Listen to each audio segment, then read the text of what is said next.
నిర్మల్లో DCC camp కార్యాలయంలో 107 మంది అనారోగ్యంతో బాధపడుతున్న లబ్ధిదారులకు 40.76 లక్షల సీఎం సహాయ నిధి చెక్కులను పంపిణీ చేశారు. డీసీసీ అధ్యక్షులు కూచాడి శ్రీనివాసరావు మాట్లాడుతూ పేదలకు సీఎం సహాయ నిధి ఎంతగానో భరోసానిస్తుందన్నారు. ముఖ్యమంత్రి రేవంత్ రెడ్డి వైద్య సేవల అభివృద్ధిపై ప్రత్యేక దృష్టి పెట్టారని, ఆరోగ్యశ్రీ పరిమితిని 5 లక్షల నుంచి 10 లక్షలకు పెంచడమే అందుకు నిదర్శనమన్నారు. కార్యక్రమంలో పలువురు నేతలు, స్థానిక ప్రజా ప్రతినిధులు పాల్గొన్నారు. అలాగే నియోజకవర్గంలోని మరి సీఎంఆర్ఎఫ్ అప్లై చేసుకున్నటువంటి సోదరులు సోదరిమణులు అందరికీ కూడా మరి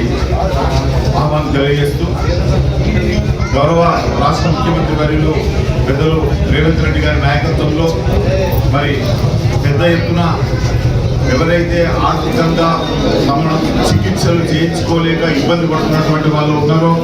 వాళ్లకు పెద్ద ఎత్తున ఆర్థిక సాయం చేయాలన్న సంకల్పంతో గౌరవ రాష్ట్ర ముఖ్యమంత్రి గారు మరి ఇతోధికంగా సీఎంఆర్ఎఫ్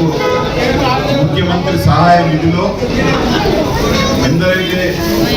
ఆపరేషన్ చేసుకున్న వాళ్ళు ఉన్నారో వాళ్ళందరికీ కూడా మరి ఎంతో కొంత ఆర్థిక సాయం ప్రభుత్వం నుంచి ఇతోధికంగా చేస్తున్న సందర్భంలో ఈరోజు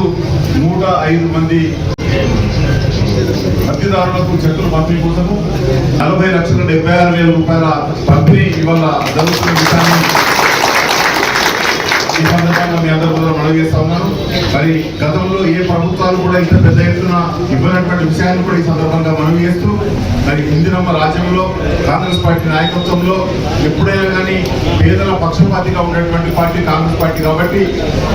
ఎవరైతే పేదవాళ్ళు మరి ఆరోగ్య అవసరాల రీత్యా ఇబ్బంది పడుతున్న వాళ్ళు ఉన్నారో వాళ్ళందరికీ